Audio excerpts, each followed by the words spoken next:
T-minus 3, 2, 1,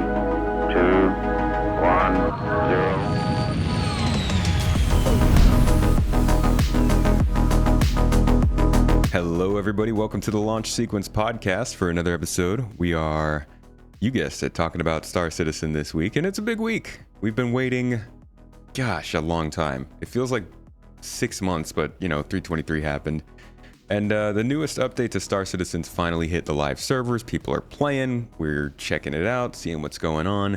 And I've brought in good friend and return guest here, Hybrid Audio, to talk a little bit about how it's performing, how it's going, and what's coming next. Because there's a lot of chatter, a lot of feelings about the rest of the year for Star Citizen. And now that 324 is live, we can kind of start to move on in terms of our discussion. So thank you for joining me today, friend. How are you doing?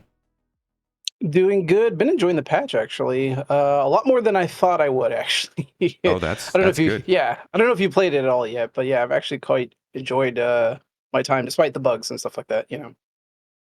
That's a good positive start.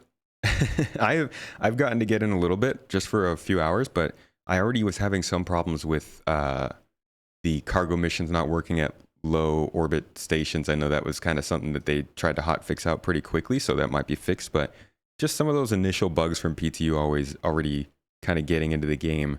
But before we get super deep into that, for anybody who might be, hearing about you for the first time, you should be following the channel. But if maybe, this is the first time in the podcast, first time seeing you as a guest, you want to tell folks kind of what you do and how you cover Star Citizen yourself? Don't you know who I know? Just kidding. Yeah, so Hybrid Auto. Hello. I'm the guy that creepily watches you as you land at spaceports. Yeah, so I've been covering Star Citizen, gosh, almost like 4 years now on my channel, I think. And yeah, so I've done everything from doing little audio prototypes on the channel to watching people take off and land to creating guides and whatnot, and also occasionally getting myself into trouble shooting at people with my caterpillar, my guild mates, stuff like that. But yeah, the channel's called Hybrid V Audio, so if you guys want to check it out, be sure to check it out on YouTube over there. He watches your landings, folks, so practice a little bit. It's a good series. I can't wait to see it come back with 324. Have you noticed people getting better at landing over time? I feel like that's like things change a little bit, but never does us pointing straight down and kind of jerking our way into the hangars on planets. Actually, yes. So prior to 3.23, I think the most common thing I would see generally is a lot of people having like issues trying to land cleanly. But once 323 came around, I started to see people get a lot cleaner with their landings. Now, I'm not going to say it was me watching them, all right? I'm not going to put myself out there. I think the reality is just it's a little bit easier for people to control their ships now, just in general with 323 master modes and all that. And people have been a lot more like smoothed out. It still can be weird, occasionally you see somebody crash into something or whatever, somebody hits the wrong button or something like that. But for the most part, I have seen people like largely improve. Now, when it comes to like a cinematic landing, like what I like to rate people on, whether they're using their VTOLs or they're pulling their gear down, not as much. We still just get people who have their gears far away, all the way back in Cleveland before they land, which is well Wow. and good, right? It's how people play the game. But It's the little things. for what I look for as a connoisseur of smooth landings, right? Generally, people are still kind of just playing the same way. I just think that like I don't see as many crashes or any types of real big mess ups or anything like that like I used to. What do you think has gotten people landing a little bit better in 323? Like I said, I think it really comes down to just how easier it is to control your ship now. Master modes has slowed things down, of course, right? So it's like one common thing I would see a lot, um, which was annoying because I didn't actually always catch it on camera, were people like flying at Mach stupid into like the ground and stuff like that. Even in like high atmosphere, high gravity planets, you would see people just like belt it into the ground. And that's why you'd always see like tons and tons of wreckage like around landing sites. Not so much anymore. They're still there every so often. You'll see something, maybe somebody crashed or something like that, but not so much anymore. So yeah, I think just the slower speeds in general just makes it easier for people to control themselves as they come in.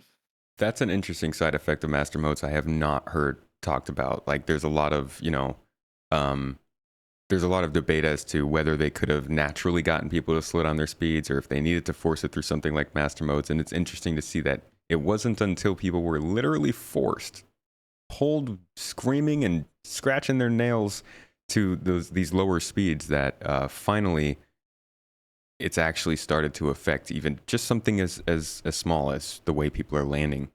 That's Mhm. interesting. Yeah, and actually, as Shifty mentions there, the gear limit also helps as well too, right? So people pull Yeah, their gear down, and now it automatically slows your speed down. yeah. So that is actually another thing as well too. So people will pull their gear down, and the ship is just immediately slow, so they don't have to worry about it anymore.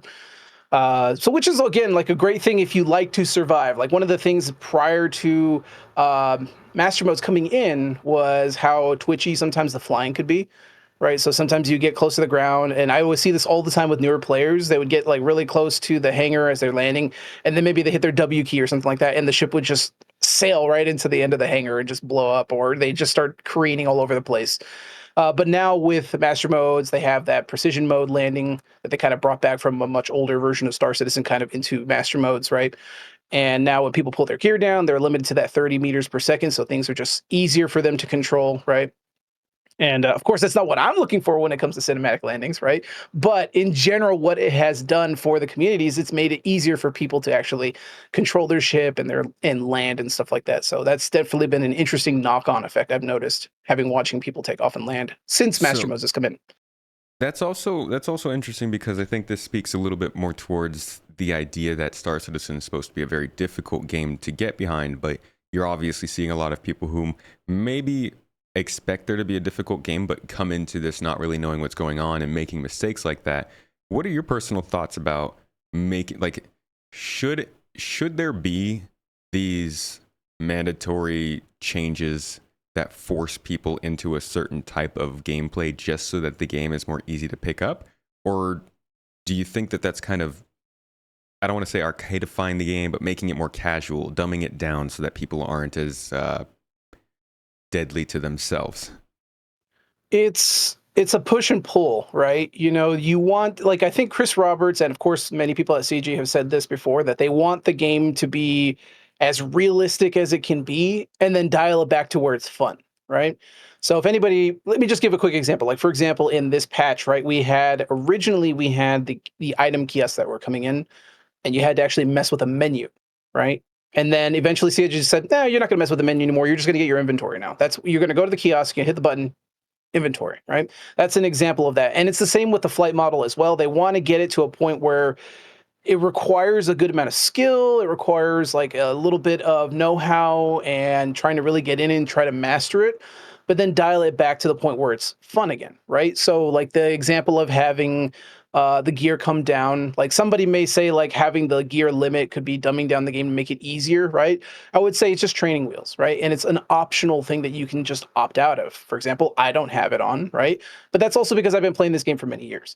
And I love the idea of options and dialing things back, giving it as like a training wheel that you can turn on, and then you can just turn it off when you get better. Same with like proximity assist, right?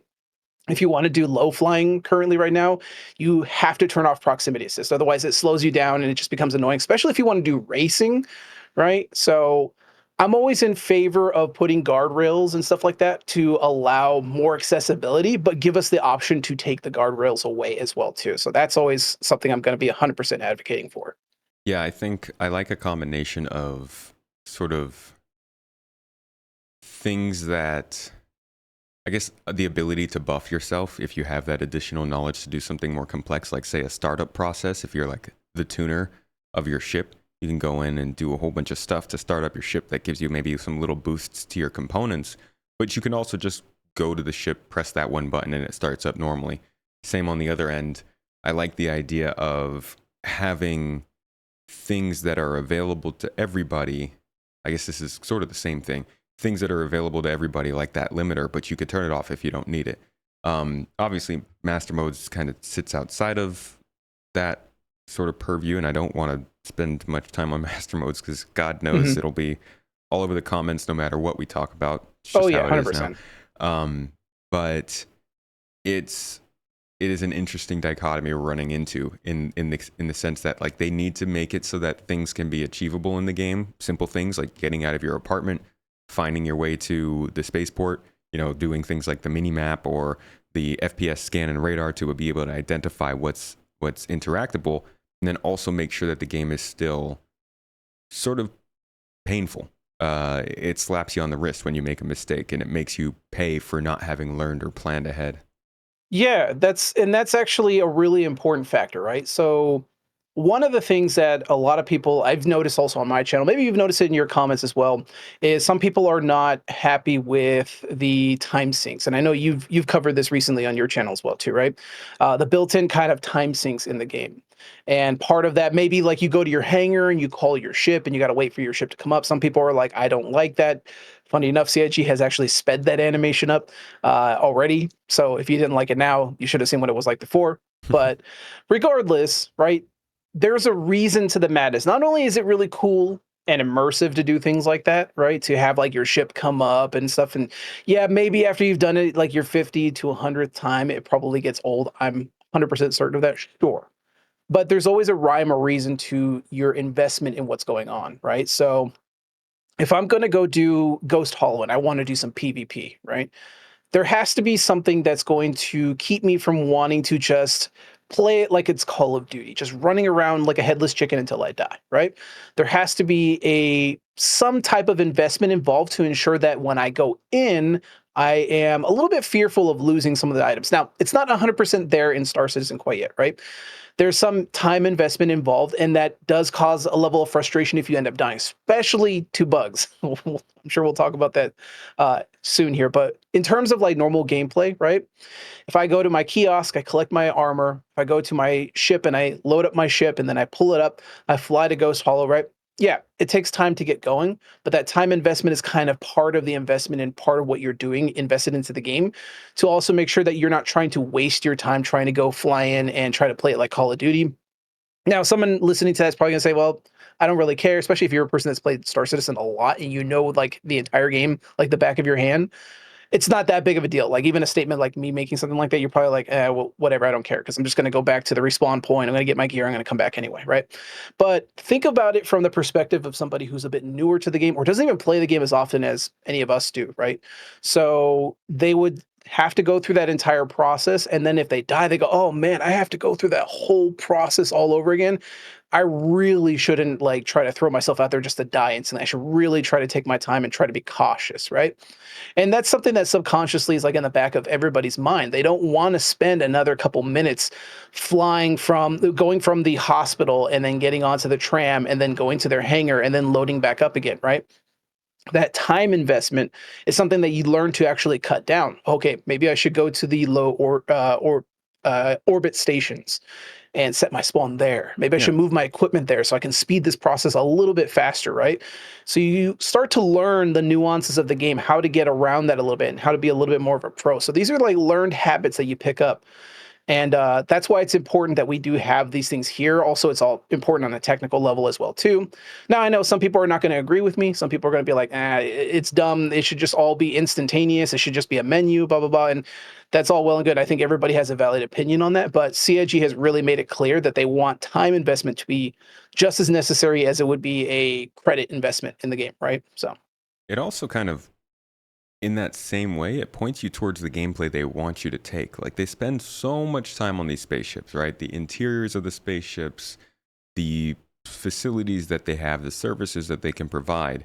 It helps them emphasize that when they say, hey, if you start from a city or even a space station, then it takes longer for you to get going. Because then that incentivizes people to, in the future, start from their spaceship, to live on their spaceship and keep all their stuff on their spaceship and run all their missions straight from there. So you're able to cut down 2 minutes or 5 to 10 minutes out of your starting moment at the game because you've planned ahead and you've made your spaceship your home, which is essentially a big part of what any spaceship game wants to do. It wants to focus on the spaceship that you have and how you treat it as a home.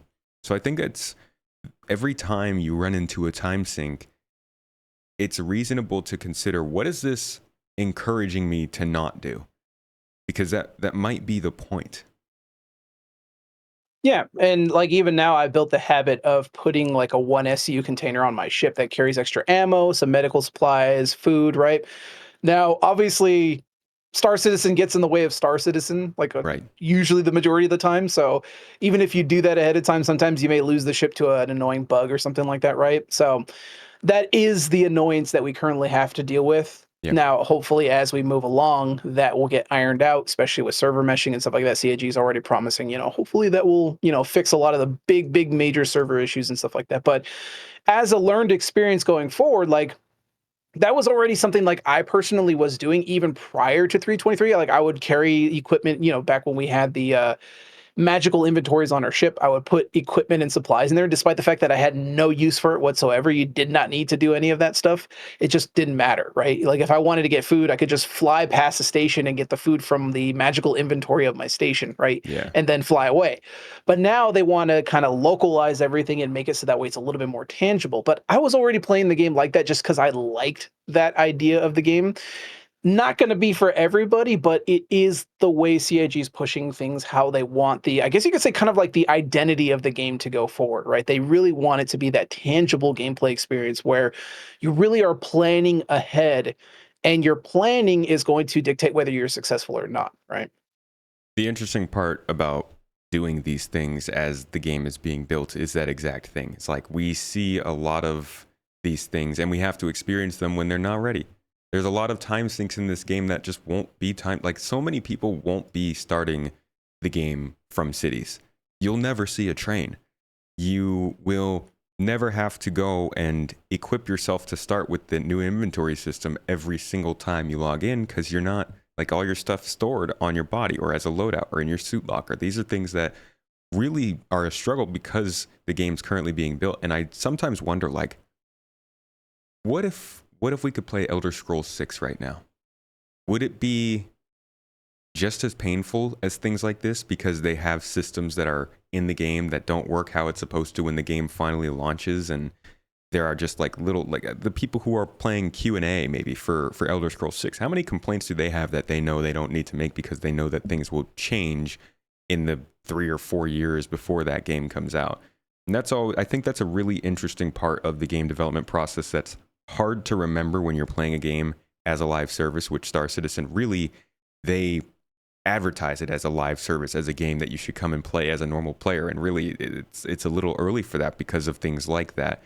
And I wonder just how much of that is true for any game that's in development. Yeah, I mean, like it reminds me of like Starfield, right? Recently, they just added the buggy, and that completely changes the way you approach the game. I haven't played it since launch, but I know that like when you were on a planet in Starfield, you had to use like either your jetpack or you just had to run around, right? And that could be cool. And I guess Bethesda was like, well, we want people to explore the games like how we've always made games. Exploration is our biggest strength. But unfortunately, like the way they designed the planets being kind of procedurally generated, like sometimes it just was really like dull. You just wanted to get from point A to point B. Yeah. And they just opted not to add the rover in initially. And then they recently put in some development time and put in a rover in the game. And from what I've heard from people playing it, it's like a really big improvement on the game because now the actual going from point A to point B doesn't take as long because it really isn't anything between those points, right? And now you actually can enjoy that. And I guess that may be potentially been like an oversight on their part, right? And that's things that like every game developer has to think about. Well, how do we want people to approach it, right? Yeah. If I'm going to go to a settlement on Microtech, right? Me quantuming from there, I'm not going to really see much probably. By the time I land, I'm going to get to see the NPCs. Maybe a copying is going to bite me in the butt or something like that, right? These are the cool little things that will happen there organically. In between, though, is the part where there's still not too much interaction. Maybe you'll get an occasional NPC pirate or even a player who will bug you, but that for the most part, you don't really see much else, right? You're just going point A to point B. You're not really getting any type of interaction with the environment or the world. Maybe you run out of fuel, so you got to go to a rest stop. There's a whole bunch of different things that could happen, but generally nothing really, obvious happens. That's why obviously they're working on things like engineering, right? They want you to be able to work on your ship or something like that. Something happens. I'm not entirely certain how they're going to plan that out, though, because of course there's going to be a lot of long haul truckers out there who are going to be doing stuff maybe even on their own, and I'm not entirely certain how feasible any of this stuff is going to be for them in the long run. Like on my channel, I've always stressed it that folks, if you're flying like a big multi-cruise ship and you've been used to it, remember COG wants it that if you're on a big ship, you are taking a huge risk, right? Because let's say you're flying a Caterpillar, right? You're just on your own in your Caterpillar. Great, fantastic. But what are you going to do if even an AI pirate comes at you with a Mantis and he has like two other cutlasses? Sorry, but the Caterpillar is not a dogfighter. And now that they've added mass to cargo and you're fully laden in a Caterpillar, you're probably screwed. You're not going to be able to destroy those guys. No matter how brain dead the AI may be, at the end of the day, like it's very, very hard to get guns on a target if you're that heavy. So you're taking a risk, right? And these are the things that, like, as a player interacting with the game world, you'll have to be aware of. Because right now, currently, like, we've always been like pampered by various things here and there that CIG haven't like kind of not really like fully fleshed out. Like I said, we had the magical bag of holding inventory many years back, right? Where you could just anywhere in the universe, you could just load up new magazines and ammo. And now, all the way zooming to now, you have to physically go to your item kiosks to pull your magazines, or it has to be stored on your ship, right? Yeah. And these are things that these are like learned experiences now that you have to go through and actually prepare for going forward. And it's like it's wild, it's crazy, you know? Takes a lot to learn. You mentioned there having a Caterpillar and not having any sort of protection now. One thing about that, obviously, prices need to get better so that you can pay enough to have a turret gunner or have an escort or something that helps you out there. But also, you mentioned that the boxes have mass, and while I knew the boxes have mass, does that max actually? And this is a great transition into 324 and sort of what's going on with this new update. But is the mass actually affecting the way that ships fly now of cargo? Oh yeah. Oh yeah, 100%. So I think the way it was before, I'm not entirely certain. If you're a cargo hauler, please by all means let us know. But if I recall, it was prior, if you had cargo on your ship, every container, even if it was like a 32 SU container, was like about 1 ton of mass.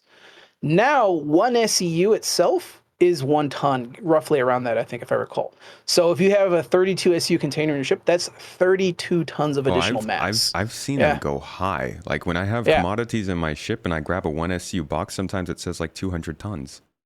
yeah. Currently, right now, it will tell you on the actual tractor beam how much it weighs now. But Okay, prior to okay. that, yeah, if you bought like prior to 324, I think it was just kind of like a flat value and it didn't really affect too much. But now it really, really affects the ship immensely. So, like I said, if you have a Caterpillar that's fully laden, not even fully, like half, you will feel it. Now, I flew a Hull C in the PTU fully laden, that thing will stop for nobody. If you are in nav mode coming to a station, that thing is not stopping. It will never stop. You have to flip and burn if you're coming in too fast because that thing is just so heavy. It is like trying to drive a space bus. It is insane how much different ships fly when they are Okay. so laden with mass, which again is going to actually push VTOL usage now, which I actually enjoy because most people never use VTOL. But if you're going to be flying a ship that is really heavy and utilizes VTOL, it's going to be pretty important going forward. I think right now, currently, the bottom thrusters are still way too strong, so I think it's technically still not usable. I think I heard Yogi in the past say that they're going to probably retune that a lot more because in the subsequent patches, like 4.0, we're supposed to get control surfaces, At and some that's going point. to so hopefully the expectation, right? And at some point, that also means they're going to back off on the power of bottom thrusters, or at least the engineering side of things kick in, or the resource management side of things kick in. And we're going to get thrusters that could potentially overheat, or thrusters that can become damaged. Well, they already get damaged now, but like in flight, right? So you use them too much, they're wearing down, right? This is why you're going to want to use VTOL. So if you're a cargo ship, even like a C2, and you're fully laden and you come in, yeah, you could probably just rely on those bottom thrusters, but they're going to wear down and they're going to heat up really fast. So you may want to use VTOLs to give them a little bit extra boost, right? To make sure that they stay, keep you afloat, and you're using the power evenly distributed, so that way you're not wearing things down too quickly, right? Yeah. So yeah, it's the change and the learned experience that you're going to have to go through. You're going to be having those moments where you're loading cargo, you go onto a planet, and then you realize you're sinking like a rock, and you have no idea why until you flip VTOLs on, and then you realize, oh, that's how I have to fly the ship now, Yeah. right? Yeah. What else 324 is performing well for you? How is the patch overall? What do you say of it? So for me personally, like having experienced it during the launch of the patch and then up till now. Overall, actually, the server performance has been okay. It's been pretty decent. I haven't experienced any crashes. I know other people have had different experiences, but for the most part, the server has been behaving, at least for me. I've been getting lucky on that. And I think that has to do with CIG's long time with it in the PTU. They really wanted to hammer down the stability as much as they possibly can. Obviously, they can't get every use case, so that's the reason why they're doing some additional hot fixing right now. But for the most part, for me at least, that was probably one of the more smoother launches I've ever experienced in Star Citizen when it comes to a patch release. Normally, everything just completely falls apart. Now, again, like I said, this is my personal experience. I had no issues with it. The only thing I really had problems with was the actual missions themselves falling apart. That was really, really the biggest problems I was having. The other issue I was having was because of the higher amount of population and the new instance hangars. I actually had problems where I couldn't even get out of my hangar because the actual queue times to get your hangar to open was taking a long time because you had everybody and their brother and mother trying to take off from the actual hangars, the new ones. And I knew this was probably going to be a problem, right? If any of you guys I've talked about this, of course, on the Watching You All Take Off and Land series on my channel. They have a lot of these dummy hangars that exist on the home planets. And I was expecting, hopefully, by the time we got this patch, that they were actually going to turn those dummy hangars into real hangars, because I was worried that we were going to have a problem with overpopulation causing these kind of queue times and stuff with instance hangars. And lo and behold, they didn't do that, and we did have some of those problems. But it looks like it's kind of evened out a little bit. But definitely, if we're going to get server meshing and we're going to get higher player count numbers, it's something that they have to actually take a look at. Yeah. Because it sucks if you're like, you really want to play the game and the game's like, hi, you're going to have to wait 2,000 seconds in queue if you want to play the game. And it's like, that's not going to work. You Yeah, guys are that's going to pretty have to think key. of something. Yeah, you're going to have to think of something on that one. Because we know that we're going to have a lot of people I mentioned that a lot of people won't want to start at cities, but we're going to start getting local missions at cities, more reasons to be there. Right now, there's just no reason to be in cities. And over time, they've always talked about extending the hab population in cities, but like hangars, we gonna need more for sure. Mm-hmm. So 324 is bringing in, let's see, we got Blockade Runner, which is the dynamic or the global event. We've got the freight elevators, personal hangars, missions, the cargo missions, and that's really the big stuff, right? And then we got one new ship, kind of a surprise ship that came in there. Does this feel like an actual full update to you, a proper 324, or does it still just feel like 323 point, I don't know, 3 or point 2, whatever it would be?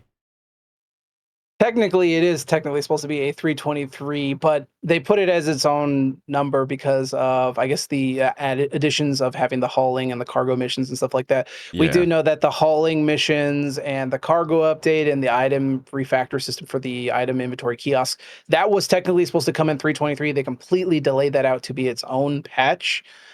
And as a result, yeah, it does feel like we're not getting as much, maybe, right? We're not getting like an additional, like, huge, insane technical feature. We're not getting a huge, insane amount of like different types of new contracts and stuff like that. We are getting new stuff. We're getting new contracts. We're getting definitely actually huge technical improvement, or as you could say, technical addition to the game, which is the item reworking, the cargo refactor, and stuff like that. Those are massive. Now, to anybody who's not interested in that, this is just another patch for Star Citizen. They right. have no interest in that.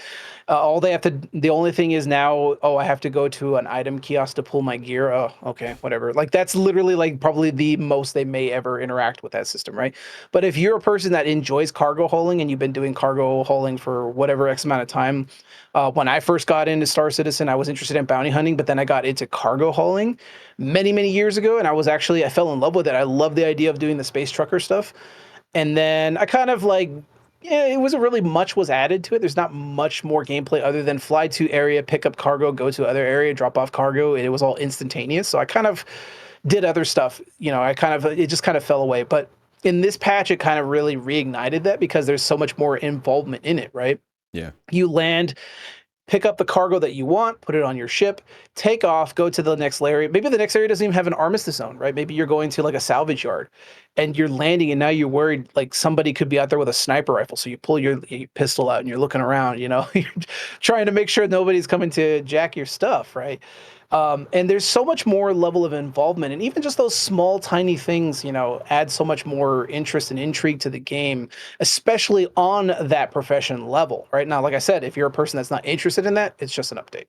But for me personally, as someone who dabbles in like a little bit of everything when it comes to Star Citizen, it's definitely a really good update, and it's definitely a better improvement over what we had in 323 in terms of like what we were going to get. We were supposed to get the hangars there, and I think it was also going to be much more cut down compared to what we have now. I'm curious as to what they were thinking of initially before they decided to delay it. And maybe we weren't going to get the missions or something like that. Maybe we weren't going to get the item kiosks or something. I don't know. But either way, though, it being a newer update, like, yeah, definitely, it's a little bit of column A, column B. It's hard to answer that question. Again, it really just depends on what you're interested in when it comes to the game.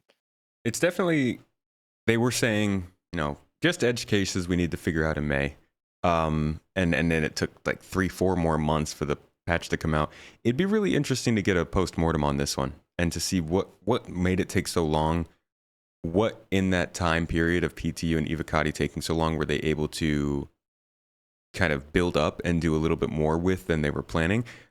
Most importantly, though, if these features did come in 323, as it was originally planned, what would we be experiencing right now in terms of updates? And this is the big topic we're going to get to, but would this have pushed back 4.0, or would 4.0 still be coming in the summer? Is there something else going on with server meshing that requires them that they need to still do a little bit more work that would have 4.0 coming later on in the year? Like, how did this affect their overall release schedule that we even have a 324?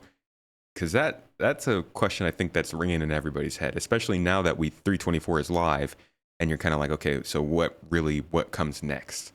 What do you think? Well, first I'll ask, do you think that this patch was ready to go live when it did, or did it still need some more work? Well, I think they put a lot of work into it, of course, and I think the stability is a testament to that. Now, again, like I said, everybody's experience is a little bit different, but me personally, I saw it was very stable, probably one of the more stable releases I had personally seen. Again, mileage will vary, and I think that has to do with how long they spent with it. Now, of course, tons of bugs snuck their way through, as inevitably it always does, and that's the reason why they are working on tamping it down with some additional hot fixes and stuff. So good on you, CIG. I know they tend to like put out a patch, and then maybe they'll do some underlying server hot fixing, and then they just kind of their hands on deck for the next patch. So you'll get tons of bugs that creep their way through. Um, but this time around, they really focused more on the stability aspect of it and trying to ensure that the servers will stay afloat and actually be usable and playable, which has been the long, big annoyance for us all since like 318, obviously, right? 318 was a Since huge, forever. huge, yeah, since forever, yeah, basically. And it's great that they actually spent some time ensuring that that stability was the big focus of it, and I'm also glad that they didn't immediately launch the event because I don't know how the event would have handled with the server.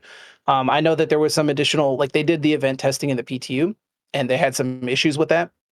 So I'm hoping that they have that addressed, and I'm glad that they kind of haven't put it out. They just kind of are monitoring things and seeing how it goes, and then from there on, they're just rolling things out, fixing it, and then probably will push the big red button when they feel like it's ready to go. The other thing, though, I think is in terms of like how it affected the development in terms of like, for example, like 4.0, we know that 4.0 is delayed a little bit now, right? I think they're pushing it to the end of or the quarter four, right? So I think it's like December Yeah, now. yeah, quarter four. Well, Um, October to yeah, December. yeah, give or take around that. We always generally we would see that before Christmas break. That's usually historically how it is. So that's probably going to be that timetable. I don't know if they're going to hit that or not. But they definitely delayed it, and it's interesting to note whether 324 was the reason or not. We don't know 100%, right? It's obvious that the amount of time they spent on it feels like that probably contributed to it, but we don't really know, right? We're not privy to how they're developing it, what the underlying tech requirements are. Maybe they ran into a snafu with 4.0 that they need to work out first, right? Because remember, it's coming with server meshing. Server meshing is a huge, huge technological leap for the game. Insane technological leap. So it could be that it's entirely something else. It could be that 324 was the reason for it. It's hard to say. But I will say that it's good on them that they focused on the actual stability of things because the stability has always been like such a pain point. And I'll keep reiterating this over and over again. Like, yeah, they need to make sure that the game is fun and functional, and Star Citizen doesn't get in the way of Star Citizen. And one of the biggest issues with that is always going to be stability. So yeah, there's a little bit of delay there, but I'm glad that the delay panned out, at least for me again. So I will say this: I'm now looking at previous updates, and for the most part, our Q2 update did generally come out in August. It looks like 3.6 was July, but 3.10 was August, 3.14 was August, 3.19 was May, but 3.20 was September, and then 3.21 was October. So each of those years, we saw a patch in both August and either October or November. So there is a chance that they would try to push a patch in November or October, but 4.0 is so big that it doesn't seem as likely. I think a lot of people probably leaning that way, that it's probably not that likely. But like you said, it could be, 4.0 could have been held up by 3.24. The only real messaging we have on that, I believe, is the roadmap roundup, I believe it was, in which they did say, and I can quote it here, Alpha 3.24 and its update to systemic gameplay features has required extra attention to ensure necessary issues are resolved ahead of release, which has resulted in a lengthier PTU process. While work has continued on 4.0's features and technology, we're making this adjustment to release timing to ensure Alpha 4.0 gets the proper amount of time in testing. This adjustment being at the beginning of that statement, they said we're adjusting the release window to Q4. So they don't literally come in and say that 3.24 delayed 4.0, and I think that's part of the what leaves it up to question. What is your opinion on that? Do you think they should have come out and just straight up said it and communicated that to us clearly? You think they left it unmentioned explicitly so that it leaves us kind of guessing and thinking about it? Like, why isn't there just some kind of clear cut message about what happened with 4.0 or what happened with 3.24 in respects to 4.0? yeah, I think more like the famous saying that you can never cut through the fog of war when it comes to an actual war. It's the same thing with game development. You can't actually see what's going to happen ahead. You can plan things out, but nothing ever survives first contact with the enemy. Another famous saying, right? And it's the same with game development. I think they have their expectations, they have their ambitions, and they have their goals they want to meet. And whether the actual development of 324 contributed to it or not, I would say always err on the side of trying to make sure that you kind of air that out to the audience as much as possible. Try to be as transparent. It's CIG, whether they want to be or not, that's up to them. I think that ultimately, though, what they probably should be doing is like, for example, like you remember the 3.0 days prior to 3.0's launch, right? Yeah, yeah. The insane wait time, like it was just the great content drought The burn prior to down. 3.0, Yeah, the the drought. burn down, right? So Yep. like I would love to see them go back to a format like that where they're really just showing us like how they're hammering it in and really show us like where the pain points are, right? We used to see all these kinds of like they would do with the burn down, they would show like, yeah, here's this problem here, this bug, this back, and like I would love to see that. I mean, they probably won't or they may not because again, like, is there really going to be an audience that cares for that? Like, like maybe for us, we like to because we want to be informed on it, but We're not like obsessive. not We have a yeah, problem. yeah. Yeah, exactly. But the majority of the player base probably doesn't care. They just want to play the game, right? For probably the vast majority of the year have the game completely uninstalled, but have the newsletters signed up, and then they see patch coming out and they go, time to download the game. That's just a guess, like how the majority of the gameplay is for a lot of players. And I think the idea of them explaining, like, in a video, oh, well, here's the exact reason why we like, I don't think like most of the players care. They just want game. Give Yeah, us game, sir. yeah. Let me That's what they play. want. So you're okay with the way they've communicated with this? Um, I mean, I'm never going to be 100% with how they communicate anything. I would prefer they actually spent more time, but I mean, for the most part, they at least explained, yeah, we need more time. It needs more time to cook. And I'm always a person that's going to be like, let CIG cook, right? Not everybody's going to agree with that. It is what it is, but I prefer that, at least as a content creator, I would like a much more stable, fun experience than another 318. Like I can't deal with another 318. Like I would probably literally uninstall the game if it was another 318. So if they're going to try to avoid that with 4.0, because again, 4.0 is going to be a huge technical update to the game, there is a potential for another 318 style event. And I'm sure CIG does not want that again. I'm sure it probably didn't help them financially as well, too. So, of course, they're going to do as much as they can to ensure that that doesn't happen. Yeah. And they've refactored how PTU works now, obviously with the multiple different waves for PTU. They've tried to like a whole bunch of different steps to ensure that they can try to get a healthier testing population and really try to get in there and play it. Now, folks, obviously, a lot of you like probably again are more interested in just playing the game than you are actually trying to test and stuff like that. But if you have the means to, I do recommend folks you go into the PTU and actually play it yourself. Give your feedback, right? Play the game and just enjoy the aspects of what's coming into the actual update. Every little bit helps CIG. So if Yeah.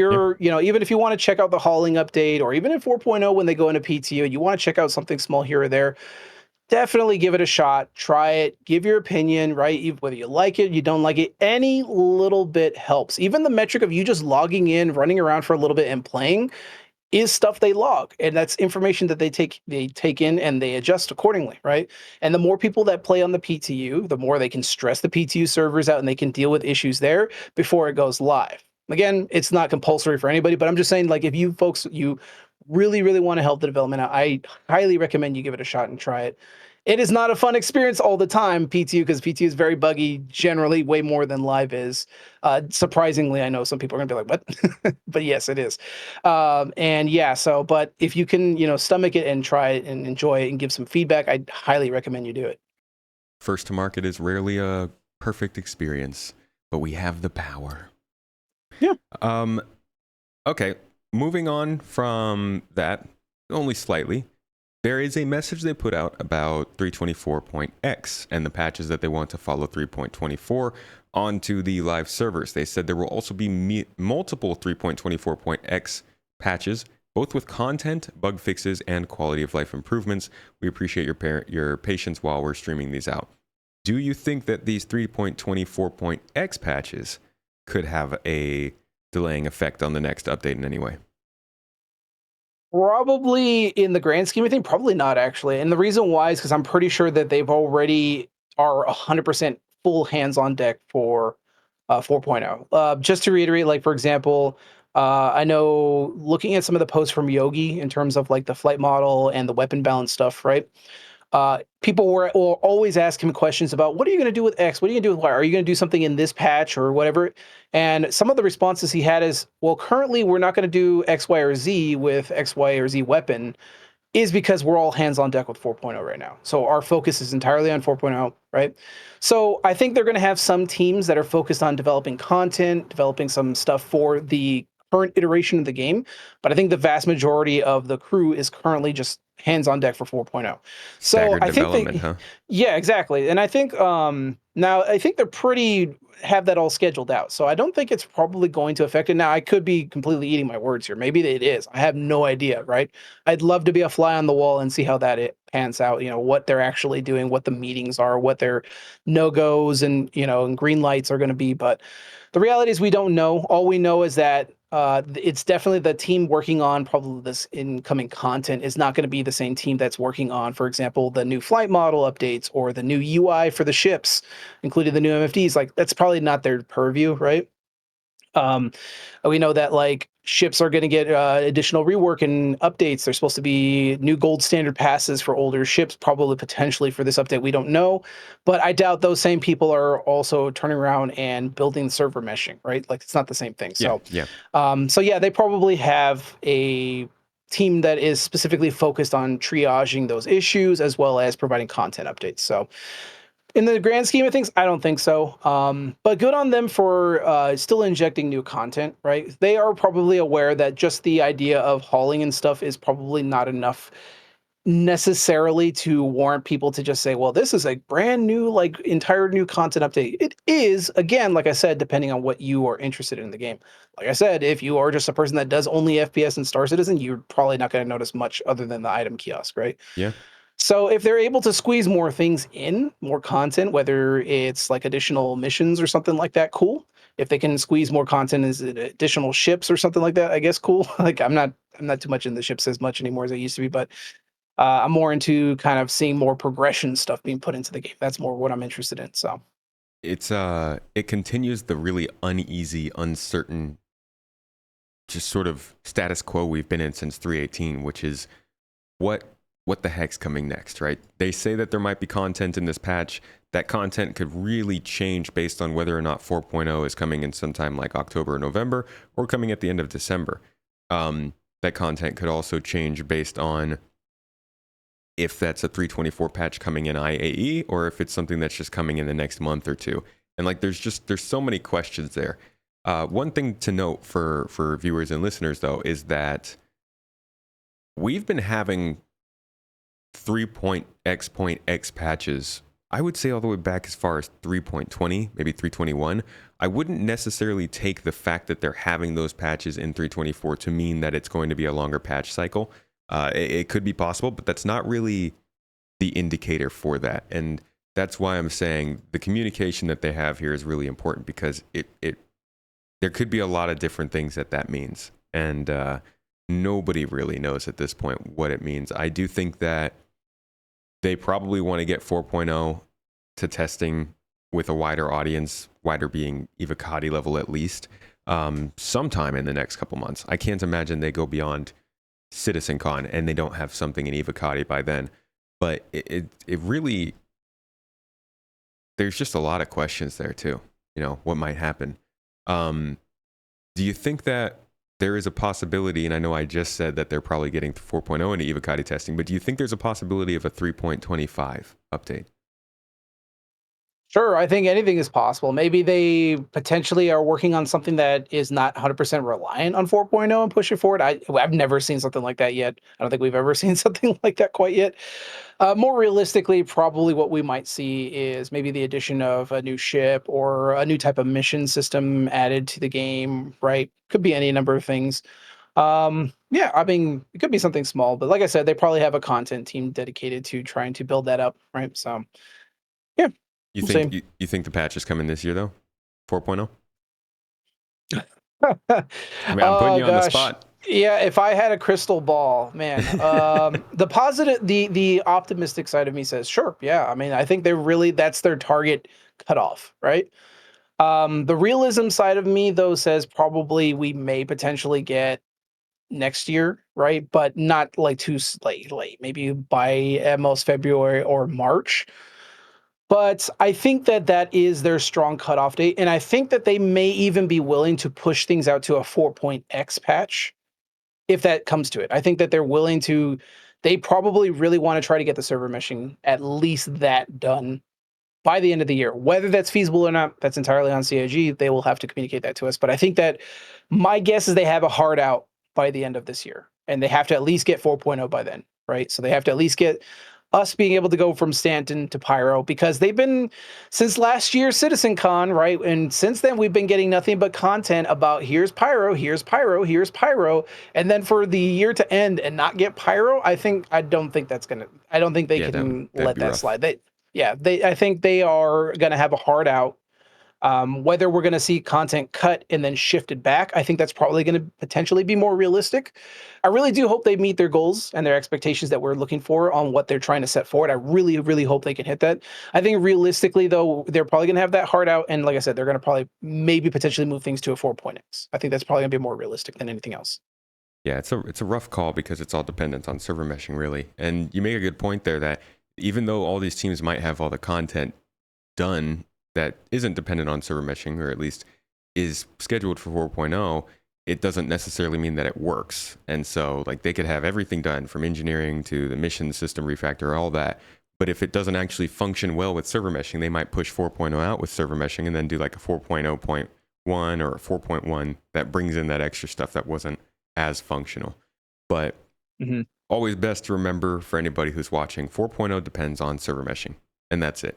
And whatever they need to do to get that out, whatever they need to cut, they probably will do it. So let me pose this question to you then. Yeah.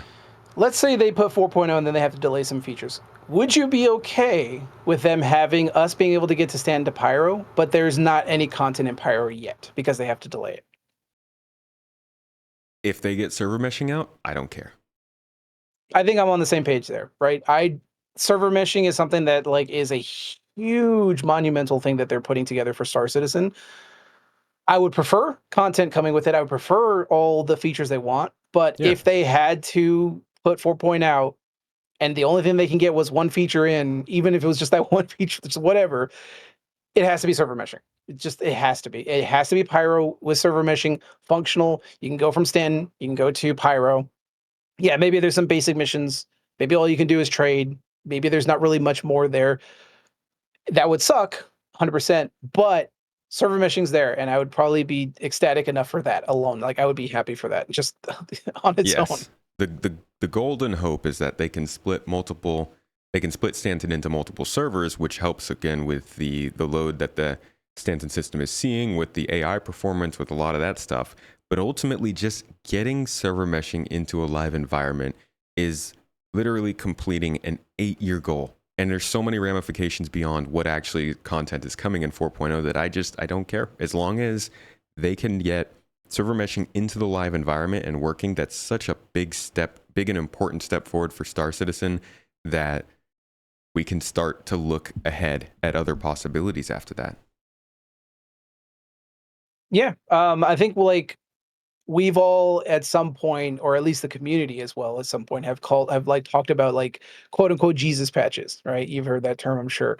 The idea of like going as far back as like object container streaming, right? We used to always run everything. For those of you that are a little bit newer to Star Citizen, as a quick primer, back in the ye olden days, back in my day, we used In to your have, yeah, back in yore, we used to have the entire game being simulated by the client, right? So the entire the client was like always like everything was rendered in the background. So if you were at Port Olisar around Crusader area, and then somebody was all the way at Yilla, you had all that information on your computer at that one moment, right? You had his ship, you had all the information, his equipment, so your frame rate would be absolutely tanked. You could be on the surface of Daymar and have like 15 FPS, which is funny because I know some people are like, well, I get that now. But no, trust me, like this was it for was everybody. You could yeah, have a monster machine and be sub 20 FPS.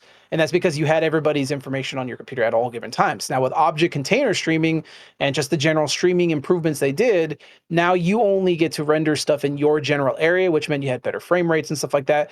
And that was kind of like the first time we kind of talked about like a Jesus patch, right? When object container streaming came in. And we had many more after that, including even server side object container streaming as well. And currently, right now, even CIG is kind of pitching that server meshing is going to offload a lot of the workload on the servers from being one server to now multiple servers. So they even are kind of floating this as a potential like server performance improvement. Obviously, that remains to be seen. We shall see. In some of the preview testing that we have done before, like a lot of you guys who tried it on the tech preview stuff and whatnot, you've seen it yourself. It worked pretty cool. There's issues and whatnot, but for the most part, it seemed to work. Now we're going to hope that that's going to be the case too when it goes live as well. And I'm hoping that even CIG is optimistic that this is going to improve server performance even more because the vast majority of the bugs that we experience is entirely server based, right? I saw actually, and it's sad to see, but I saw on actually it was on Reddit, and I think it was like for a game physics subreddit, and somebody was showing off somebody messing in their cargo, like their personal cargo area, and they were playing like dominoes with their cargo boxes. But the server tick rate was so incredibly low that the boxes were just breakdancing. He knocked one box over and they were falling, but they were doing breakdancing and they were just jittering all over the place. And that is such an embarrassing look for the game, unfortunately. yeah, That's just the yeah. reality. And that's because the server tick rate is so horrendous. And CIG is banking on the server meshing helping improve that. And I would agree, all right? You're going to offload some of the, the performance issues onto other different servers. So they're all going to be assisting each other. So a lot of people are considering this potentially to be a Jesus patch. Some people look at that negatively. Other people, like myself, I'm like, well, that's a good thing. We should be looking for better improvements, right? So that's what I'm looking at. Yeah, it could be, and it's not even just like Jesus will have the second coming, right? It's not just the 4.0 is going to do everything, but 4.0 definitely opens up the possibility for the following updates to have some big impacts too, because that's finally 4.0 would be the time when they do get server meshing out to the public, which is important because then they get to see it tested on a mass scale. They're not just doing it in behind closed doors or on a CitizenCon stage, or even with the QA department, or even Evocati. They're doing it with millions of people. If that's how many people play, at least, tens of thousands of people will probably jump in when 4.0 launches, and they'll get a lot of data and a lot of opportunity to understand how it can scale and what they need to do to fix those edge cases. And hopefully it won't take 3/4 like 3.0 did, but it's important that they do that. Do you think that we'll see more preview channel stuff with 4.0 this year? I hope so. They promised it, and we did for some of like the server meshing stuff, and of course Pyro. But I would love to see more. I would love to see what iterations they're doing to the flight model. I would love to see the quantum boosting and new quantum stuff. Even if they're just like segmented out into just a little tech preview stuff. I don't even care if it's like a test environment with just a bunch of squares and blocks and stuff like that. Give us something. I want to see what you guys are working on to give feedback, right? I want to see how the new quantum system works, the new quantum boosting system. CIG, I want to hear the new audio updates like the realistic mode. Oh, where's my realism Yeah, mode? very fitting. um, yeah, but there's a whole bunch of new features that I would love for them to just show us and allow us to kind of give our feedback early, or at least just get to preview it and check it out. And they've said that they wanted to do that, like as far back as like I think in earlier in the year, they said they In were like, December.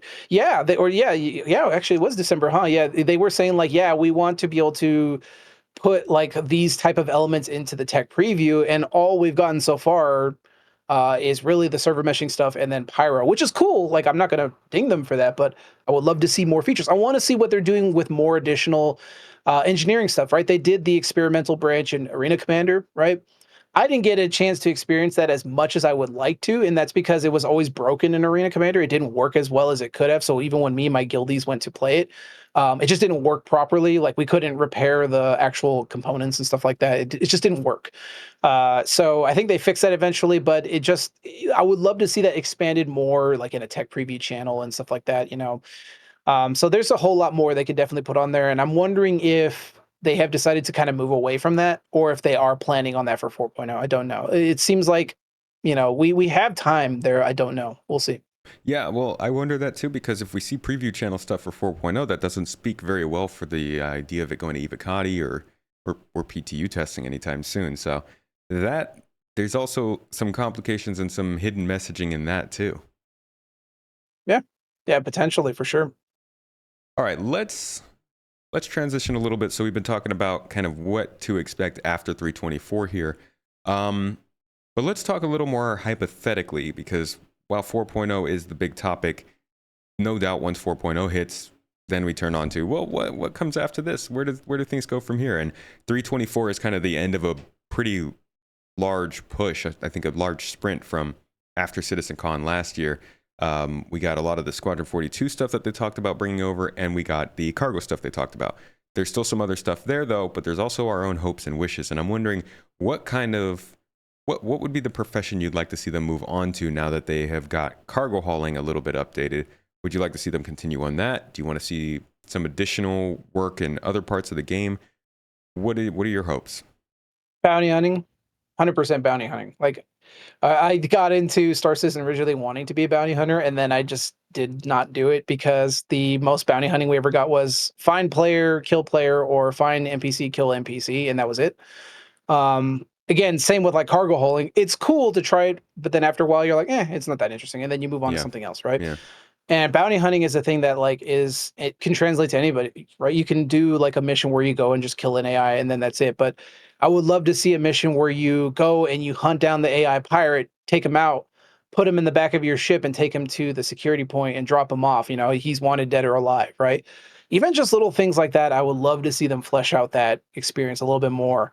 That's definitely one of the professions I would love to see fleshed out more in terms of that. So far, it doesn't look like they may potentially be putting that up there. Anything's possible. Anything's up in the air. It looks like they're maybe focusing more on the engineering side of things, which is cool too. One thing I've been doing a lot lately is I've been focusing on Star Citizen's like naval combat stuff.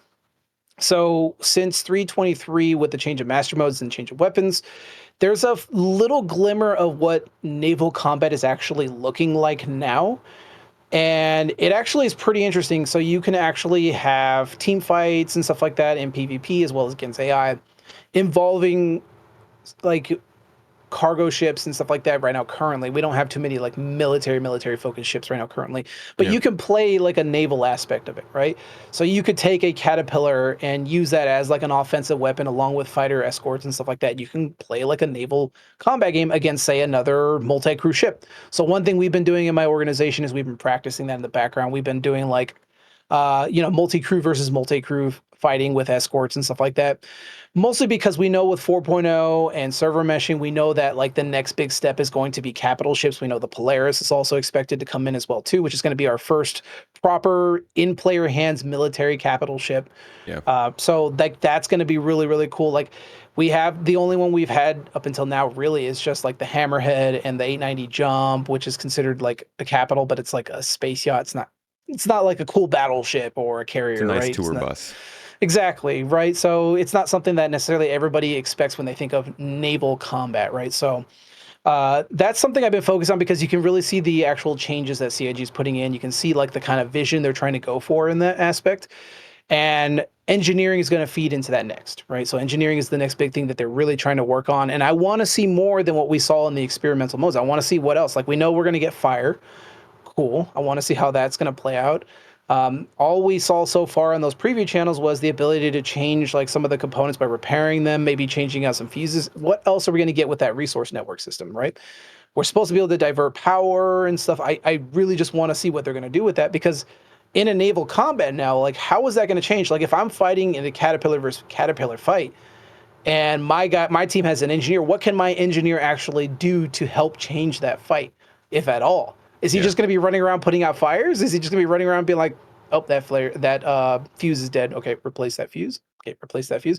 Or is he actually going to be diverting power to different systems? Is he going to actually be locking out individual systems so fires don't spread? Like how granular is this going to be? Or is it just going to be a first implementation where it's just going to be you move fuse from A to B? I want to see that. So we'll see how that goes. I do like that we are also seeing charge and drain come in because it does start to split up that engineering gameplay of not just being about you're using a beam to repair something, but you're also able to remove distortion damage. You're able to maybe overclock your components a bit more, do some power management, also vent rooms, put out fires. Like there's becoming more and more stuff over this last year that the engineer can do besides just the bare minimum of replacing fuses, which is mostly what we've been doing in the Arena Commander version. But yeah, I think you are right. And it seems engineering is probably where they want to focus a lot of their efforts. And I think we have an ISC coming up on that sometime soon. So hopefully we will get a few more details there that um, give us something else to be excited about. And good call on the Polaris because I think that is also something that kind of, again, we haven't had straight communication on it, but it does seem like the Polaris is something that would depend on 4.0. So you kind of wonder if 4.0 takes too long, would they still drop the Polaris for IAE like they said they were going to in a 3.24.x patch, or is that their cutoff? Like, do they need to get 4.0 in because that's when the Polaris needs to happen? Because they did come out on camera and they said this will release at IAE, and we know that the Polaris is heavily dependent on the engineering gameplay. Will it just release without its features? Which a lot of people are probably going to say yes, or will they try and push the game to get out in that time? Yeah, I don't think there's really other. I mean, again, I'm not working at Cloud Imperium. I don't know. They would have to come out and explain this, but like, I don't think there's like too many technical hurdles holding the Polaris back, other than say engineering. But then again, they can release ships without any engineering, right? If Yeah, you play right now, currently in 324, if you go into a C2, the fuses are there. They just don't do anything right now, right? So they can theoretically release a Polaris without the engineering gameplay, right? They can definitely get it out within that time frame. I don't foresee it potentially having any other knockbacks. Like I don't know if it's really going to hurt the servers or not. Again, I don't know what CIG's thought process is. I don't know what they're seeing. So I think they can still live up to that if they wanted to. I think that's potentially going to be what they are going to be working on for sure. But yeah, and I think people have been waiting for this for a long time. They'd be really excited. So I think they're probably not going to be remiss if they end up coming out with it early before 4.0 without like engineering and stuff. Like I think people are going to fair, be okay. fair. Yeah, I mean, it'd make more sense for them to just put it out early than to rush a patch out or delay the ship itself. IAE is like their biggest funding time of the year. Yeah, that's the reality we have to look at, right? Star Citizen is largely funded by us, the players, right? So they are going to need to sell ships. Like it or not, folks, CIG has to sell ships to fund the game. Regardless of the memes that people go on about how much Star Citizen makes in its lifetime, right? How much money the games run, we are the funding vehicle for Star Citizen, right? Every other game has other ways they do a lot of private investment and stuff like that, right? So at the end of the day, like we don't necessarily see the numbers where CIG shows they're pretty transparent about how they get their stuff, and the vast majority of their money comes from us, right? That's just the reality, like it or hate it, right? Or hate it or whatever it is your opinion is on that. But the reality is that this is going to be something they will have to put out. And if that's the case, if they want to make money on it, they're going to have to put it out when they said that they were going to put it out. In this case, IAE with the Polaris. I don't know if they really are going to, if it's really going to help them to delay it, like, and just be like, well, we want the Polaris to come out 4.0, so we're not going to put it out in IA. I think that's probably more detrimental than anything else. Yeah, I would only agree with them if they said that, if they came out and then said it would probably be detrimental to the health of the game because of the server performance issues. If they came out and expressed that, I would be okay with it. I'm sure the community probably wouldn't be, but at least I would personally be okay with it if they did that's that, a if fair they call. explained that. Yeah, especially some people are expecting 4.0 to take until next summer. I say you're optimistic. No, I'm kidding. But it's all the predictions are all over the place right now. Um, Speaking of pushing things out though for the rest of the year, and we've been talking about kind of what they said at CitizenCon last year. You mentioned control surfaces. What are some of the other more important features that you think they should be trying to aim to add this year, whether it be in a 4.0 or a 324.x patch or what have you? Well, one of the ones that I really want to learn more of that we didn't really get a whole lot of detail on, despite them doing some presentations on in the CitizenCon from last year, is actually Maelstrom. I'm very, very interested in what they're going to do with Maelstrom. So Maelstrom, of course, as a reminder, folks, is the like kind of like the overarching like technological stuff for damage when it comes into like environmental damage or even ship level damage, right? So currently, right now, everything is a health pull system. So if you shoot your weapons at another ship, you take health away from that ship. That's just how it's designed now. In the future, there's going to be like an actual proper like penetration and ballistics model factored in. So you'll shoot your ballistics at that guy, the game's going to do the calculation, and it's going to decide whether it's actually going to penetrate or not based on where you hit him, where the armor is.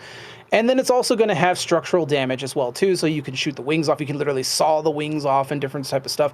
Crashes are going to be a lot more realistic, maybe even potentially environmental damage from crashing into stuff, right? This is stuff that they showcased in the last CitizenCon. We got a little bit of presentations for that, some talking about it, but then we haven't really heard anything else about that, right? It's kind of Nothing. something that it felt like more like this is what we are starting to work on. Here's the preliminary stuff. Here's stuff that's in Squadron 42. How that's going to look in Star Citizen, though, we haven't seen any of that, right? In terms of like the multiplayer aspect, how that plays out. Yeah. Of course, that's going to rely on server meshing because a lot of this stuff is going to involve a lot more new entities being spawned out. So if you crash, there's going to be tons of parts flying everywhere. And the servers are going to need to be able to track all that stuff. And having that one single server is going to not be able to cut it. So obviously 4.0 with server meshing is going to need to be the prerequisite for that. But yeah, I want to know more about what that's going to entail, right? Like, how am I going to, if I'm in my Gladius, like, how is that going to pan out if somebody shoots out like I don't know, my control surface, right? Like, how does my ship fly? How are they balancing things like that? How does it look when I crash my Gladius into another Gladius? Like, what is the game going to do in that regard, right? How is it when I crash my Gladius into the ground? Like, how does that get calculated? Currently, right now, you just disappear into a puff of smoke and explode. That's how it is. But we know that they are explaining that that's going to change a little bit in the future. You're not always just going to immediately just detonate in Star Citizen, right? Rarely. We've been used to, yeah, we've been used to that for years now, but they've explained that in the future, that's not always going to be the case. You may potentially even survive something extremely catastrophic as like crashing into the ground, right? And that could be an insanely cool gameplay experience. Imagine like you're doing a delivery on a moon with your Nomad and you completely botch it and you go a little too fast. You try to pull up and you smash into the ground and now you are stranded out there, right? Now you're gonna have to call somebody like AAK out there with a medical beacon. You know, you're gonna have to call and be like, "Brother, I need help. Can you get me to this station over here? I'm also hurt really bad. Can you get me some medical assistance?" Right. So you would need to factor those things in, and I would love to see what the actual process is going to be for that. We haven't seen much of that, and that's kind of been on my personal mind overall too. That's what I really want to see. Yeah, they mentioned in the monthly report just once. They said that it was entering the dev branch. So that's good news for it. It does sound like it's making some progress, but they've also been surprisingly quiet about it, and I think that might just be because it's not going to be in 4.0. So I I have high hopes that it's closely following 4.0, but I'm also like it is an insane system. I mean, not Yeah. only is like looking at how many different parts makes up one of these spaceships and then thinking about those spaceships breaking apart, you think about, man, how is this going to stress the database? You know, the system that tracks all the database seems to be one of the biggest problems that we've been having with the game, despite server meshing being so important. And I do wonder, how is everything in the game, not everything, but like bases and usables and ships and vehicles being so breakable going to affect the way the game can track all these objects? Yeah. Yeah, I definitely like I think we're going to get some really interesting details out of it. And this makes me curious for CitizenCon. And yes, I'm going to be going to CitizenCon. I don't know if you'll be attending yourself, but I'll definitely be there. So I'll see some of you folks out there. I know some of you have been messaging me. I definitely would love to hang out with y'all. But yeah, this is going to be interesting for CitizenCon in terms of like what they're going to show. Are they going to show any of those types of new things, or are they going to explain more of that? Like, what is going to be the theme this year? That's all up in the air. Yeah, so I would love to see like what they're going to do for the maelstrom, how that's going to be tracked, how they're going to take care of things, what's the cleanup process. They've kind of like explained a little bit here and there, some of their thought process and how they're going to approach it, but like seeing it in action is definitely something that I'm really, really curious about. Yeah, I think they really need to show a more updated demo of it at CitizenCon. I think that the fact that we've seen so many of the things at CitizenCon last year that we're still not really getting updates on is, again, they've been getting better at getting us things from CitizenCon, but this is still more stuff that I feel like we shouldn't be hearing about the same topics twice at CitizenCon. Maybe if it's something like base building, but things like Maelstrom and control surfaces and engineering, those should be in like preview testing at least by the time we're reaching the next CitizenCon, because really CitizenCon should be your yearly update. You know, it shouldn't. People don't want to go to this event and see or hear about the same things. They want to hear about what's coming next in the next year. And if that's what's coming in the next 2 years, then people might feel like, okay, well, I could just take 2 years off CitizenCon. I don't think anybody who's interested is going to do that Hmm. because it's good fun. But I would hope we see some proper applications of Maelstrom in a game environment at this point in CitizenCon, because last year they were good demos, but they were mostly just videos. Yeah, I think my personal prediction for CitizenCon, I think it's going to be like what we saw. Okay, so last year we had here's Pyro. Here's all the stuff coming in along also what we can expect with Pyro. Here's all these cool new features. We're expecting this to be in the next year. We haven't gotten all of those yet, but the year is almost, we're not fully finished with this year yet. What I think what we're going to see for this CitizenCon is going to be what we can expect to see in the following year. And I think probably may see is Squadron 42 stuff. I am hoping that we are going to get like a playable Squadron 42 demo. I really would love to see that. Like, Yeah, just give us like one mission, experience it, even if it's like the mission from the vertical slice that we got like way back in 2017, I think it was when they showed that demo off. Like, even if it was like that updated, I would be floored and ecstatic that'd be because I great really if want to that see was what they're doing. updated. Yeah. Yeah, I would love to see that. Like, just do that one mission, try it out, maybe a couple of little branching story paths you can try out, right? And just try it out because I would imagine next year, like, and I again, this is completely out of my butt. They haven't explained any of this. I would imagine next year's probably when they're going to probably try to go and get Squadron out, obviously, because they said that last year it was in the polish phase and it's going to take some time. And a lot of us heard that and we're like, yeah, probably realistically not until 2025, right? We all kind of like, maybe 2024, maybe, but realistically 2025. We hoped, but And yeah, and I think that's realistically like next year, probably maybe holiday next year is probably going to be what we will see. It'd be interesting if they decide to do it earlier, but I think they're probably going to really spend their time to really hammer it and clean it up. And I think, yeah, like it would be really cool to see them allow us to play like a demo of what they're working on. It also is a great way to generate some hype for their single player game, right? Because they're going to inevitably have to put some money into marketing their single player oh, a game. ton. They've got Yeah, competition next year. exactly. So they're going to like CitizenCon will be an excellent springboard to start generating the buzz, right? So if you have a cool single player demo that you can play, or even if the press would, play it, or any of us content creators get to play it, right? Like that's an excellent excellent way to kind of generate a little bit of buzz and then start working on the marketing and the back end as you go into the next year, start to advertise it, start to do more teasers, start to do some gameplay trailers and stuff like that, right? And they've been pretty good with that so far, showing us some squadron stuff. Like we had a long period where they just were not talking about it for like the longest time. We would get like a little visual teaser here, and then when CitizenCon came around, we got such a huge update. It's like, yeah, this is what we've been cooking in the background, right? Yeah. Now with this time around, like if they do CitizenCon and it's just like here's Pyro again, it's like no, Oh no, no, no. that's not gonna work. You I can't don't do that. even I don't even think they'd be able to do that because they've been planning CitizenCon for months, right? And Yeah. they must be planning this, like it's like you said, the stuff that's happening next year. And they just don't expect to be covering. I mean, Pyro will expand next year. Stanton still expands now. We've had it for years, but next year is going to be different. You know, next year, and we always say this, I don't mean it'll be different in the sense that everything explodes and progress is all over the place, but I do think that next year we'll be thinking about different star systems from Pyro. Yeah. Yeah, and I think it would be really cool if they allowed us to like I said, play a Squadron 42 like little demo. And then maybe like, maybe the same day they even do a tech preview release for players at home, right? That would be really cool. Here's a tech preview of the Squadron 42 Mission X, and here you get to play just that. Here you go. Here's the Squadron 42 demo. That is the the hopium for me. That's I big don't hopium, yeah. know. Yeah, that's big hopium. I'm really huffing it down right now, but anything's possible. We don't know, right? So, like I said, if they just do, it's like here's Pyro again. Like no, they can't. Like yeah, like you were saying, yeah, 100%. They've been planning this for a while, and in fact, we know that 4.0 was expected at like on or around CitizenCon. Like they kind of wanted to at least get it around that time, and if they didn't quite hit that, but they still have it scheduled out, or at least they have CitizenCon set up. So I don't think 4.0 is going to be the main focus of CitizenCon. At least I would hope not. I think it's more just going to be like, here's what's coming next year.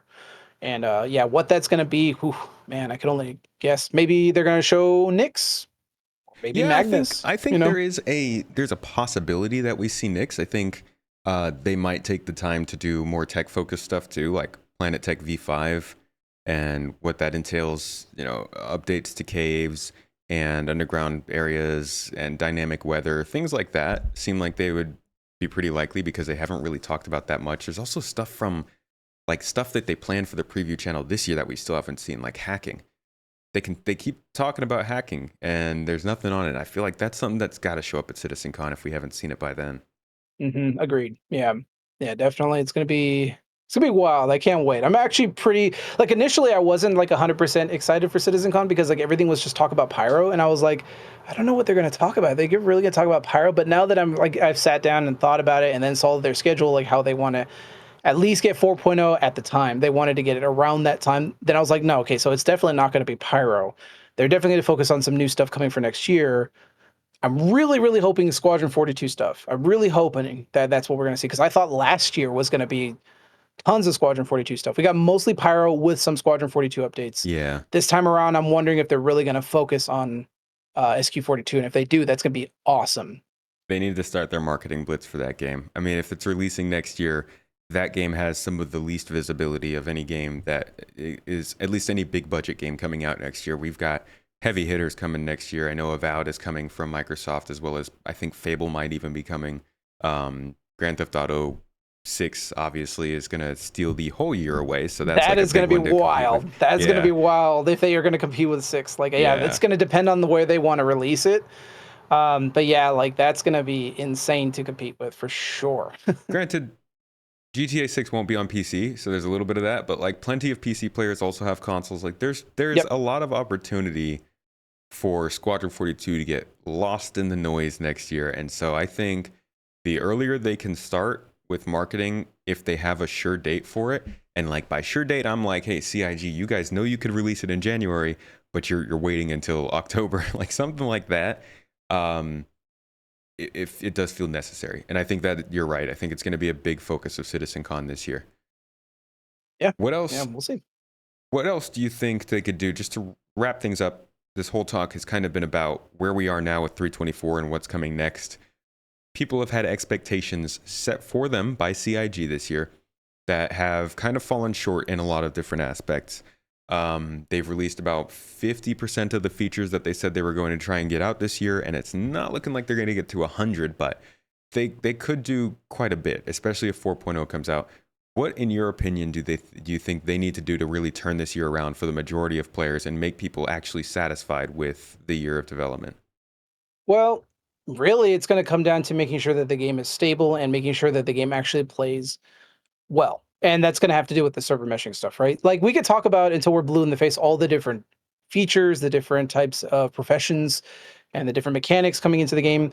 All that's not going to matter if when you're trying to play the game gets in the way of the game, right? So if you're going to do the cargo hauling mission and you can't even spawn your cargo that you got for your mission contract because the servers are having a field day and just completely just borked, none of that's going to matter, right? Impressions are everything. One thing I love doing, and I just did this recently, one of my most recent videos, is I literally was just on the PT right before it went live, and I just recorded myself doing a cargo hauling mission. And it was incredibly smooth. There was hardly any bugs I ran into, and it was insane like how cool the game looks when it's running on all cylinders. But when you actually put the rubber to the road when it comes to live, we all know how that ends up turning out. The Yeah. servers get in the way of the fun. They cause a lot of problems. They cause like just a lot of issues. Like especially like I talked about earlier in this discussion, we talked about like the time investment. One of the most annoying things you could do is do that time investment and then the game itself cost you all that time because of a bug, right? Maybe you and your friends are hanging out in your C2 and one of your friends is driving, their Ursa in the cargo bay of the C2 and the server just flips out for a second and then it causes the C2 to explode and you lose everything in the C2 and your friends die, you die. Like, that's not fun. It may be funny first time because it's really hilarious because it's a funny bug, but then after the third, fourth, fifth, sixth time, it's not fun anymore. At this point, you're just like, I'm just gonna wait. I'm gonna put the Yeah. game away and just not come back to it for a while, you know? And that is the big thing that I think they really need to focus on. Like I remember when we talked about this way back, like after CitizenCon, and we had Mike on here and everything. Like we talked about it, and I said like with the stuff they showed, they need to strike while the iron is hot. And unfortunately, this year they were a little bit slower to get things out, like we mentioned, right? Not everything is 100% in yet. And I think that potentially can be a big detriment, yes, because we want to see more progression, we want to see more professions, we want to see a lot more of the game coming in. But none of that's going to matter if the game doesn't perform, right? You could put all these cool features in, but if you're trying to fight AI that are teleporting all over the place because the server's dying, like, sorry, that's not That's Star no fun. Wars. That's not fun. That's not cool. Again, it brings me back, like I said, to that Reddit post I saw somebody posting of showing the cargo and trying to tip the cargo over, and then the cargo started breakdancing. Like it's embarrassing, right? Like a lot of games have their problems. And I'm gonna really quickly, really, I know I love doing this. I'm gonna do a quick tangent, all right? All right, I've been do playing it. a lot of Escape from Tarkov again. All right, recently I put that game away a long time ago because I was tired of like the cheating and like I'm not really too much into sweaty FPS PvP as much as I used to. So I put it away, and then I came back to it recently when they came up with the PvE update. My friends wanted to play with me, so I was like, "Cool, let's try it out." And seeing the amount that they've added to the game has been incredible. It's been really cool seeing like how they have a hideout management system, how they have like entire systems and new missions dedicated to trying to focus and create PvP combat. And we've seen echoes of this in Star Citizen. It's obvious that like Chris and his team have been looking at games like Tarkov and being like, we like what you guys are doing there. We kind of want to take some elements of that. For example, Tarkov has a skills system. That's a thing that they teased and they talked about in CitizenCon last year. We haven't really heard much about that yet, right? With the idea being that, like, let's say you sneak and you get behind a guy and you try to do like a takedown with your knife. The skill system in Star Citizen is going to be the idea that you do it enough times, your character gets better at it. So initially, when you start out, you're going to have to play a little mini game where you mash the key to kill the guy, right? And then as you get better, maybe you don't ever have to hit the key. Which Hit the that kind of button, sounds yeah. miserable to me, mashing a keyboard key. But like I understand Yeah. on a console controller, but uh, Yeah, exactly. And the idea is that your character gets good, you get better, you've done it enough times that eventually your character does it so smooth. Like they just take the guy out, no hesitation, no mashing the key, right? And that's just one small aspect. It could also be from things from like recoil control, how fast you reload, how much damage you can take, things like that. And that's also like what they do in Tarkov as well. Your character progresses over time and gets better. And this is also supposed to be part of the Death of a Spaceman system as well, built in as well too. how do you make people fear dying? And one of the things that they've talked about before is like you lose your character and you start over again. Maybe you take a hit to your reputation, but also potentially you lose those skills you had, right?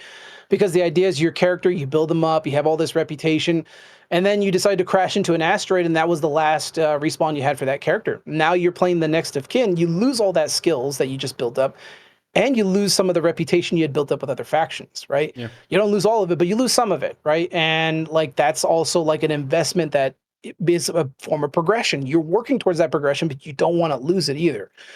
And yeah, those are things that I've seen in games like, for example, like Tarkov, right, where a game like that's still also in beta. It's still a game in development, and they're actually kind of closing in on the finish line too. I know they have one map left to finish before they consider themselves to be 1.0, and I know Star Citizen is like we're closing in on 1.0 as well too. So it's interesting seeing the parallels. Yeah. Yeah, no, yeah, exactly. Yeah, that's how I felt too when I hear them talk about that. But it's interesting seeing the parallels there, right? You have one game that is entirely focused on small, drawn in like PvP engagement encounters. You have mission systems. You even have a progression system in terms of like a hideout, which, you know, an analogous system to that in Star Citizen could potentially be base building or even your hangar, right? And it's fascinating because I'm looking at that. I'm like, wow, yeah, it's cool. Star Citizen actually is trying to focus on this. We just haven't seen it yet. And it's like, oh, I really want to get that in my hands now because like I love how they implemented in Tarkov. I love how it's just like the progression there builds on itself, and it's really fascinating how it has its own economy and it has all this cool stuff built into it.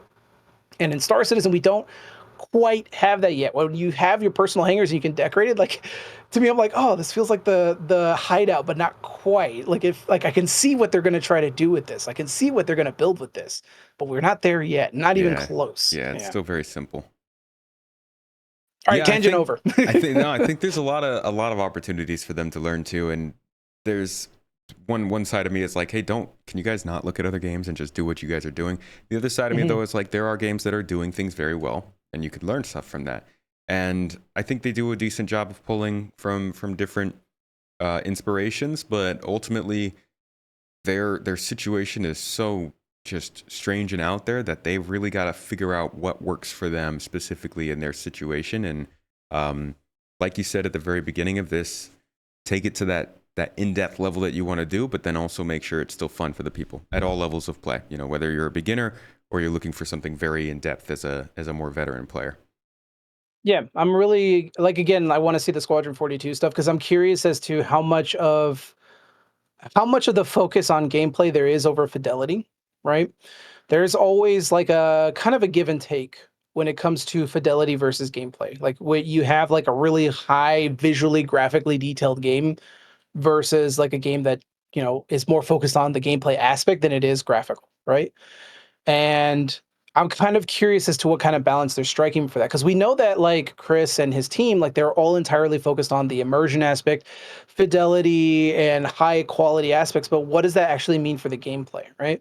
And we all know what that means in Star Citizen. Like we don't currently have a lot of loops we can really bite our teeth into, or even a progression really that you can call other than just building, you know, basically credits in the game and then buying ships. Like that's the real progression we have currently right now, and that's basically it, right? Yeah. And in terms of like the gameplay loops, cool, we're seeing some stuff in here, but it's not quite as in depth as other games, right? So when it comes to Squadron 42, I'm curious as to the balance that they're striking for that. Like, are they really like how much of the effort is going into the actual technical aspects versus the actual gameplay aspects? Which one is taking a back and forth?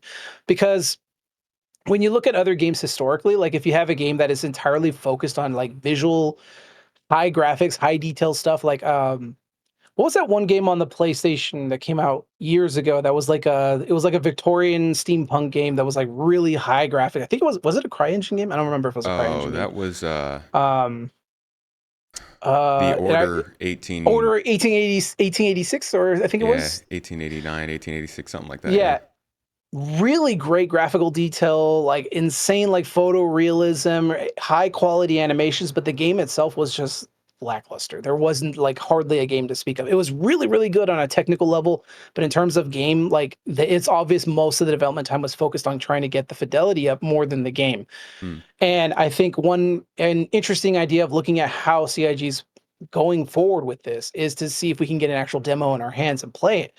I'm sure they would love to get a lot of that feedback early on how the game actually plays for Squadron, even if it's just a little demo. Like I said, if it's just like the vertical slice and we get to play that, that's still infinitely better. Like they're doing their own internal QA testing and stuff like that, but you have to get outside the bubble and you have to get other people's opinions to kind of really figure out if you're going the right direction. I really want to see how they're balancing that out. Yeah, agreed. Agreed, man. All right, Hybrid, thank you so much for joining me for this talk. This is a good one, looking at the rest of the year and really where we are with 324 finally being live. Folks, would love to hear what your thoughts are in the comments. I know you're going to let us know, and I hope that this was something that you could learn a little bit more from. Maybe it expanded your own opinions or got you thinking in different directions than you were before. Before you go, Hybrid, let people know again where they can find you and your content. Yeah, folks, Hybrid V Audio. You can literally just look me up on YouTube. You immediately just type that name that you see right there. Just type that in into YouTube. You will find me all over on there. You'll find my guides. You'll see me, my takeoff and landing videos up there. Like I said, my most recent video I put out is me doing some of like the cargo hauling, but it was in the PTU, but same concept. It's just showing like the cargo hauling gameplay, just uncut, no commentary, anything like that. And yeah, you can find me on there. And yeah, I'll be posting new stuff. I'm actually checking out right now currently the Peregrine, which is the new ship, the new Saber Raven variant. So I've been trying that out, trying to do some racing stuff, and it's actually been pretty cool. I've been enjoying it, talking to some other racers and getting their feedback on that as well too, and seeing what they think. And so far, the birds are chirping and they're quite enjoying it. That's what I've been hearing. So that is going to be coming out probably either this coming week or maybe Sunday, Monday. It's a few days from now, so we'll see. Yeah. Cool. Glad to hear people are liking the new ship. And thank you, everybody, for checking in, listening, or watching, if you will. We are obviously available on all audio platforms for your podcast if you don't want to deal with the YouTube ads. But I appreciate you watching nonetheless. Consider subscribing for more podcasts and deep dives on this channel. Thanks again for coming to watch the Launch Sequence podcast. Hope you learned something new here, and I'll see you all next week.